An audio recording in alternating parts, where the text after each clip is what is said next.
Naipit pa rin ba kayo sa traffic tulad nung bago ang eleksyon? Sabi ng House Speaker na kaalyado ng Pangulo, di pa niya ramdam ang pagbabago. Alamin natin kung paano yan tinutugunan ng gobyerno bago ang nalalapit na ika-100 araw sa pwesto ng Pangulo. Saksi si Lea Alves. The worsening traffic situation could be logically addressed if Congress would also accord emergency powers to the DHS.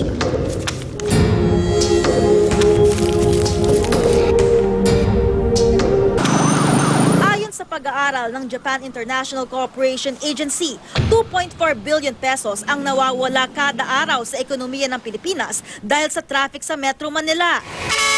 Noong kampanya, isa ito sa mga problemang pinangakong susolusyonan ni Pangulong Duterte.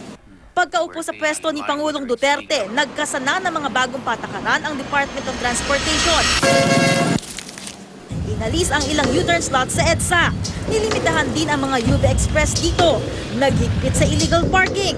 At para magtanda ang violators, inilipat pa sa Tarlac City ang impounding facility.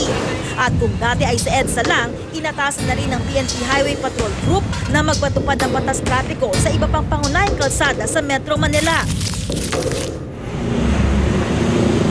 Matapos ang mga ito, ibinida ng DOTR na umigsi raw ng 7 minuto ang biyahe sa EDSA.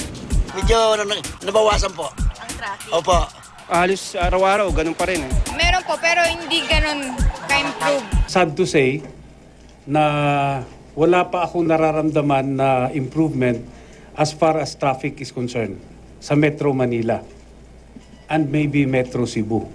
May mga areas talaga na meron tayong improvement sa traffic. And yun, ito, base yan dun sa ginagawang araw-araw na pag-test nung speed sa EDSA. Ang problema sa hindi pa siya single traffic authority, may iba-ibang ordinansa na nakikita natin sa iba't ibang mga lugar.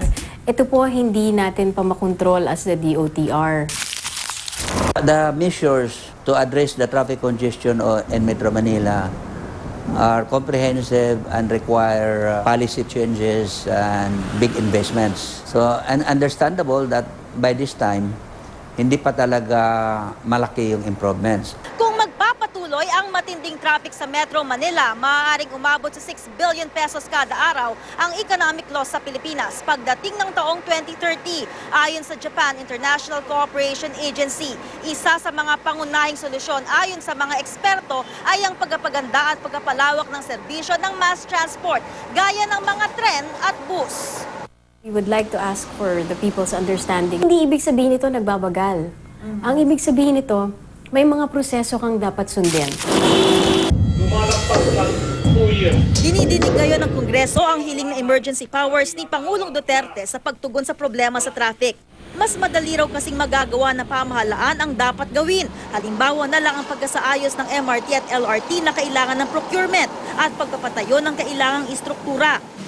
Sa mungkahing 2017 national budget, 41% sa kabuuang 860.7 billion na budget para sa infrastruktura ay para sa transportasyon.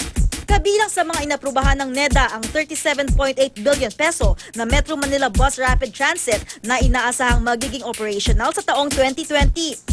55.5 billion pesos ang panukalang budget para sa Department of Transportation sa 2017, mas mataas ng 11.2 billion kumpara sa kasalukuyang budget. Apil sa publiko ang pangunawa, samahan na rin daw ng pagsunod sa batas trapiko. Ako si Lea Alves, ang inyong saksi.